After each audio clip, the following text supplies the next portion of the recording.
While James Charles is doing damage control, Patrick Ta cannot do a single release without a scandal, but some brands thankfully can, and we are going to talk about all of this today. Wet n Wild has released a very interesting thing. New Chameleon Chrome Lip Foil, a groundbreaking, well, not groundbreaking, but a lip color that redefines what it means to shine. Basically, it's a lip topper. These lip foils provide full multi-dimensional coverage that won't budge. So they have had the chrome lip glosses, one of which I have here, and it's a really good one. It's a nice lip gloss. It shifts from pink to green. However, it's obviously glossy, and those are lip toppers that provide like a dry down to transfer proof finish. So it's kind of what Menagerie Cosmetics is making for their lip toppers. Or if you remember back in the day, Lime Crime used to make their iconic diamond crushes when they were still a makeup brand. Rude Cosmetics have made an addition to their Spellbook collection, and by the way, with Rude Cosmetics you can use my code THEMIRRORBEAUTY. It will give you 10% off on rudecosmetics.com, and they have added the Allure palette, which frankly is not my jam because it's all brown, but I know a lot of people love those colors, so I decided to mention it here because I love the brand. I think they have great eyeshadow quality, and not just good for an affordable brand, but just in general great. I was actually surprised by how good it was. And in that same breath, with the Spellbook collection, they have also released 4 lip oils, which I actually like because they're actually pigmented. Now, I still do prefer matte lipsticks, but I love that these lip oils come in black and in red and not just in like fully transparent colors. And they also are hosting a giveaway right now, which lasts until the 16th of June. So you can enter on their gram if you want to. While we're talking about codes, by the way, this is not exactly a new release, but I just wanted to brag just a little bit, okay? Because it's a new thing for me. I just tried Little Cosmetics. This is a bunch of singles, so you can build your own palette. This is what I'm wearing right now on my eyes and on my lips. Also, I use the eyeshadows from the palette as my blush and my highlighter. And they gave me a code, THEMIRRORBEAUTY BYOP, like build your own palette, which is valid until the end of June on all singles. I'm not sure if also on the magnetic palette that holds them. I think yes. It's not valid on ready palettes, but on all the singles, yes, and only until the end of June. So I thought this was the perfect moment to share it because later it will be useless. One of the most beautiful releases ever from Fantasy Cosmetica. Such a gorgeous palette. And with the nail polishes too, it's colorful, it's neon, it's everything I love in a palette. And it is called the Cosmic Cove, the palette, but I believe also the collection. I think it is exceptionally beautiful. Let me know in the comments if you like colorful palettes like this, or if you're more into the Allure palette by Rude Cosmetics.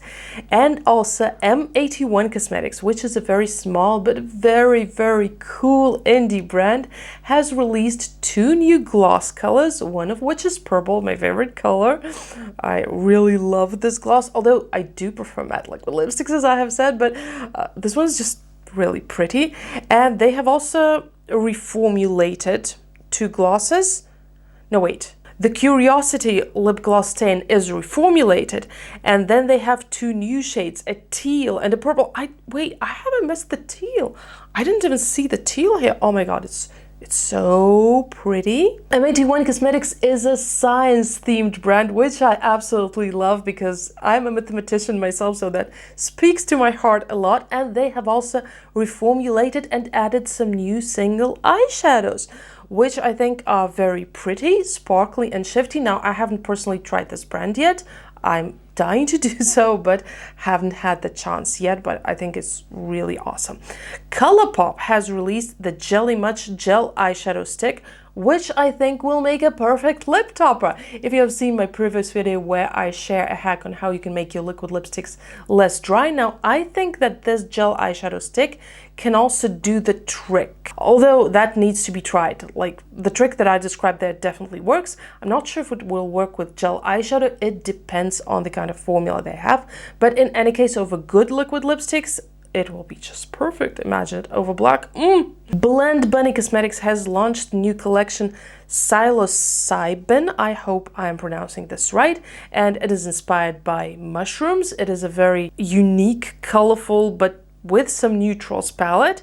There are also 2 face palettes and 3 lip glosses. I think it's very, very unique, very pretty, and I really like how colorful the face palettes are, because usually it's just like shades of nude, but not here. And speaking of Blendbunny, they're also doing a revamp, a relaunch of their Blends palette. The classic one, the one that started it all, and I have mine here, the classic one, not the new one. I don't have the new one. So they are relaunching it, and basically they're keeping the shades that they have here, but they're also adding a row of shimmers. So they kind of like reformatted it a little bit. And let me tell you, this is really a good palette. Whenever like I miss a color in my other palette, a matte, I pretty much always reach for this one because it has most colors that I love. My only unhappy moment with it is I think that both of these blues are too dark. Like I would prefer this blue to be brighter, sort of like the one I'm wearing right now. I don't think they have changed it in the new palette, but overall, great palette. I would definitely recommend. I don't think I'm very interested in the new one because I still have my old one, and as you can see I haven't had pan, but if you don't have the palette, definitely a good choice. And speaking of rainbow palettes, Bella Beaute Bar has just launched their Arch of Color collection, which is absolutely amazing. Like the rainbow palette is so bright.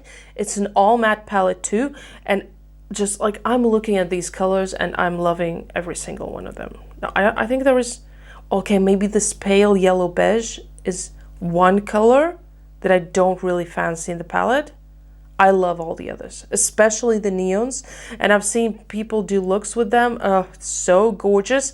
And in the same collection, they have also launched the shimmer shades, but as singles. You can buy them separately. I believe you can also get it all in a bundle.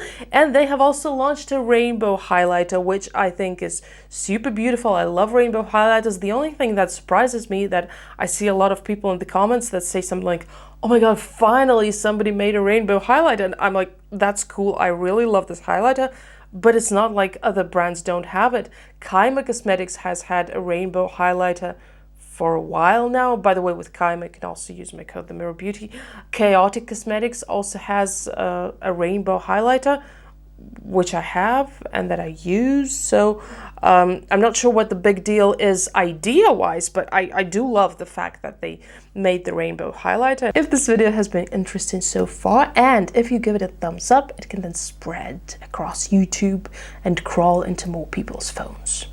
Now, a bit of a strange release is coming from NYX, who made the Smushy Hydrating Lip Mask, which is great and fine. I love me a good lip mask to make my lips soft, but they made it in different shades? Huh? And these are not like the different colors of the packaging. I believe there are different colors inside, which I don't get it. A lip mask is skincare. It's lip treatment. It's something that you put on your lips, just like a face mask. You keep it there for some time and then you take it off. So you're not meant to wear it out as makeup. You don't apply foundation and then put on a lip mask. No, you do it as part of skincare, so I don't see the point. Do you? Let me know in the comments. Maybe I'm not understanding something. Singe Beauty launched the Huldra palette, which is beautiful in purple and green tones. A little too many browns for my personal taste, but I do think it's a very interesting palette. And Singe Beauty is also an indie brand. They have made lots of palettes, like quite a few palettes so far. They're also making brushes, blushes, and I believe highlighters too. Then Glisten Cosmetics made a very unique palette, which is all shades of gray. If you look attentively, you can see that like one is a greenish gray, one is a bluish gray, and Glisten Cosmetics makes all kinds of like fun and colorful stuff. I think this palette is fun. Despite being monochrome, I think it's fun, and the beautiful part in it is that it was actually requested because they had previously made another palette in the same shape, and before the reveal they put out like a teaser photo on their gram in black and white, and some people thought it was an all gray palette and were actually disappointed when it wasn't, and were asking Glisten Cosmetics to make one, so they did, which I think is always amazing when a brand actually listens to their customers. Speaking of the brands that listen and the brands that I love in general, Nomad Cosmetics has launched the Electric Carnival palette, and oh my God, this one. This one speaks to my heart so much. It's a rainbow multichrome palette. Like, what more can you dream of? Rainbows plus multichromes, like ideal, absolutely perfect. And if you look in the photo, like if you look in the mirror, you will see the shifts of the shades. So you can look at the palette directly, you can look at the reflections in the mirror, and you will see how much the shades shift. Like some of them shift a little, some of them shift a lot. But overall, I think that's such a beautiful palette. And I know some people don't like all shimmer palettes because they prefer to have at least some mattes in their looks. And I get that, but also, who said you have to use just one palette for the look? For me, I very rarely, today, I guess being an exception, use just one palette for a look. I usually reach out for like 5 different palettes and pick one color from each. But that being said, like you can pick a matte from any palette that you have. So unless it's your first palette ever and you do want a matte, then I don't think it's that important that there's not a matte in that palette. Call me weird. Speaking of palettes without mattes, Electrum Cosmetics has launched their Cecaelia palette, which is absolutely amazing. Absolutely amazing. And if you haven't tried Electrum Cosmetics, which is very likely because it's a very small indie brand, I have only tried the one eyeshadow so far, but I love it. I love it. Like they are super, super shiny, super sparkly. Like even if it's not a Hola, it's so dazzling. But the problem is that since they're a very small indie brand run by one person, they usually have very small quantities. And since I cannot buy from them directly, like they don't ship to where I live, I cannot buy anything usually unless it stays up, but all the new collections, they get snatched in like minutes after the launch. However, this palette is still available for pre-order. Like I'm not sure I'm ready to wait for a pre-order, but it is available, and I think it's so beautiful, so shifty. And I'm pretty sure it's like super sparkly, because all the people who I know who have tried Electrum Cosmetics, they say it's like the sparkliest eyeshadow they have ever tried. For me, so far, I think Electrum Cosmetics, like that one eyeshadow that I have, and Cosmic Cosmetics have been the sparkliest that I have tried. Then there is a new brand in town. It's a European brand launched by the Monolith Shop. If you live in the European Union, I bet you know about the store, who is retailing a lot of USA indie brands, USA and UK indie brands, and now they have launched their own brand, which is called Epic Beauty. Epic Beauty Shop, Epic Beauty. It's just called Epic Beauty, and the palette is called Jewels of the Eternity, and that's a dream color star. Like, I don't know, it's like the Huldra palette, which was in green and purple, right? But that one had too many browns for my taste, and this one, on the contrary, is like super bright and colorful. I think there is like one brown, well, beige color, and the rest are all colorful shades and so many bright and gorgeous shimmers.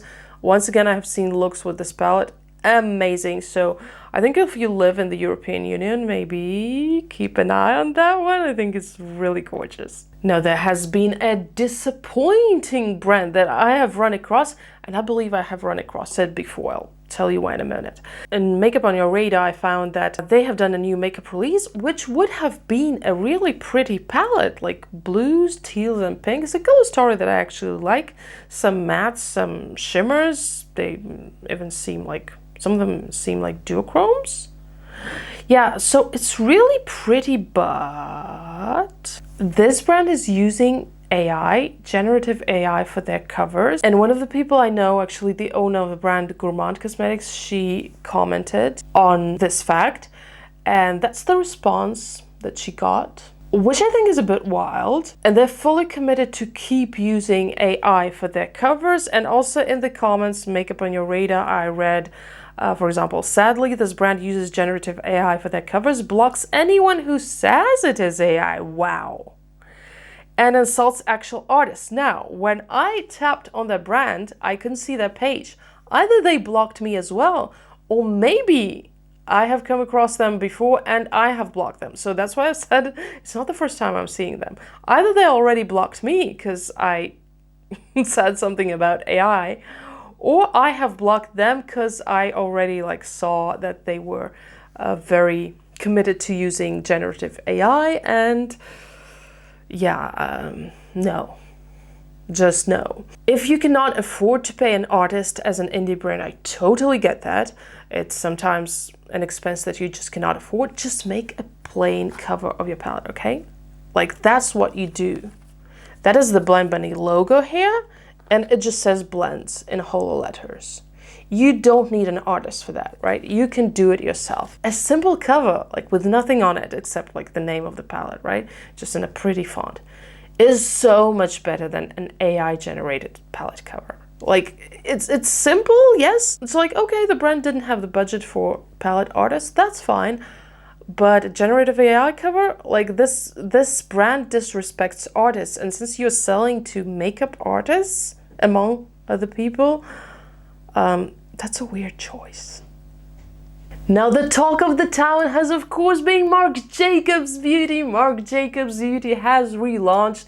Actually, I would say they have launched because it seems to be a totally different brand. And I absolutely love the packaging that they came up with, which is balloon themed and so whimsy and colorful and beautiful. And I am surprised by the discussion and by the comments of some people who say, oh, it's childish. It is marketed to children. How is it marketed to children? Excuse me? Just because it's not sad beige? Just because it's not boring AF, it's marketed to... No. No. Like, do you think this top that I'm wearing, it was for children? No. It was for grown women. It's just like a fun and colorful top. Or the other clothing that I'm wearing, that's actually not the most colorful piece that I'm wearing. It is not marketed to children. It is marketed to people who just like whimsy and colorful stuff. If you're not one of those people, that's fine. But why is it automatically childish? Like, what is wrong with you? And also, I do love the colors of the products that they came up with. Of course, I wish they had launched more unconventional lipsticks, but for now that will do. We'll see what they come up with next. But they did launch some colorful eyeshadows and colorful eyeliners, which, oh my god, is so awesome, because I'm so tired of just seeing like a black and a brown eyeliner everywhere. Another brand that I'm not sure if it's a new launch, but I don't think I have seen this lipstick color from them before, is VE Cosmetics and their lipstick color Velvet Curse. It's a liquid satin lipstick. I do prefer the satin finish over other finishes. It does eventually dry down to matte, but it takes some time and doesn't feel drying at all. And also with VE Cosmetics, you can also use my code THEMIRRORBEAUTY. I do believe this is a new color because I don't remember seeing it before, but I'm not 100% sure. Anyway, you can always check them out. And if you love this color, does it really matter if it's new or not, right? A release that is kind of surprising, not an indie brand this time, is Anastasia Beverly Hills has actually launched a purple blush trio. And I think it's worth noting because Anastasia Beverly Hills is usually all about that sad beige aesthetic. Well, maybe not always, okay? But I never really owned anything from the brand except the Novena palettes, which were the only ones which were colorful. And I have one and didn't like the quality though. But it seems to have emerged into a different brand, and this one is under the Anastasia Beverly Hills brand, and it's purple. It's a purple blush. I think that's actually interesting for the brand at the very least. Wicked Widow Beauty has launched the Clairvoyant palette, and I think it's such a beautiful variation of the rainbow. Like, it's not a completely rainbow palette, but it's kind of rainbowish, and at the same time it's pastel. It has pinks, purples, and blue, and green, and yellow. I think it's only missing reds, maybe, from the rainbow. I think it's a very, very pretty palette. From Wicked Widow Beauty, I haven't tried their eyeshadows, just the liquid lipsticks, which I love. But people say that the eyeshadow quality is really, really nice. So cannot guarantee you that, but the palette looks really interesting. Another thing that looks really interesting is the Terra Moons cosmetics launch, which is called Terra Moons Space Candy. And once again, if you look in this photo directly and what is reflected in the mirror, you will see the shifts of some colors. So Terra Moon is making very sparkly duochrome, multichrome single eyeshadows, and I think this is just a really, really beautiful collection. And another brand coming with singles but in holochrome this time, and let me tell you, these are stunning, is coming with the Summer Rain edit, so with some new colors. And I have actually tried their eyeshadows, and they're just as sparkly as they look in the videos. They do last pretty well on my oily lids. Not the very best, but they definitely can last for an evening, for a night out. And if we move from the US to the UK for a moment, we'll see that Beauty Moon Cosmetics has launched a new collection, which is called the Unveiled collection, and includes a super duper mega colorful palette, which, as you can tell, I absolutely love the look of. And it also includes the UV reactive colorful glosses, which are actually pretty pigmented. You can see them swatched on a hand, and they also glow in the UV, so obviously great. Although I dream to see the day when we'll have a lot of colorful liquid lipstick launches again, as I have already mentioned a dozen times in this video. Like, these glosses are very cute, but make them liquid lipsticks. And they used to have liquid lipsticks, by the way, Beauty Moon Cosmetics. I still have 3 of them, but they discontinued them because apparently there was not enough demand, which makes me kind of sad. So let's create a demand, shall we? And also another brand that is making a comeback, kind of. A comeback is Atomic Makeup. So they wrote here, not a full relaunch, just a high wear live sale. So they are planning on relaunching their brand. It's not a full relaunch yet, but they're working on it. And do I spot a green lipstick there? Oh, I am really so intrigued by what they're gonna make.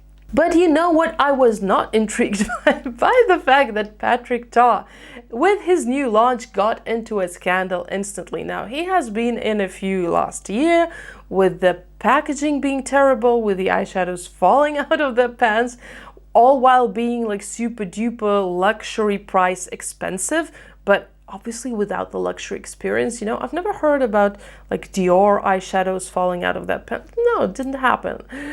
But anyway, this time it's not about the quality of the product. Even the scandal started before the product even launched, because he announced that he is launching a trio of products for the viral technique called the transition blush. And he said specifically in his video that he created the transition blush. I created transition blush to give you that seamless blurred blush application every single time. Transition blush. So apparently it's a technique that he created. How cool is that? Except it's not true. This technique was actually created years ago. I'm not even sure if it was created by him or just popularized by him, but it was used widely by a makeup artist who was named Kevin Aucoin. This is actually also a brand, Kevin Aucoin, and they actually have a transition blush. What is Patrick Ta thinking? But the reason it went kind of viral again is because the makeup artist, whose handle is painted by Esther, has actually popularized it and refined the technique, especially for deep skin tones. And she's a celebrity makeup artist, so a lot of celebrities, well, maybe not a lot of celebrities, but some celebrities actually appeared in public with this look. And I'm guessing that's how it became popular. And Patrick Ta could have done so many things. He could have changed the blush placement slightly, you know, because every new technique nowadays in makeup, it cannot be completely new. Makeup has been around for thousands of years. Like any new eyeliner that you have, like ancient Egyptians used eyeliner. So no modern brand has invented eyeliner, right? But every brand kind of puts their own twist on it, or, you know, just creates something basic, but in that case they're not claiming it's their invention. So Patrick Ta could have like changed the blush placement, could have changed like the order of placing different steps, could have done something to make this technique his own, to refine it, to put his own spin on it, and then launch a product. And then he could have said like, I created this technique. Yes, transition blush was around, but I did it this way, which is different, and here's how you can do it with my product. But he chose to completely copy Painted by Esther technique, and then he could have invited, you know, her to collaborate and credited her, although he does say that he invited her and she refused.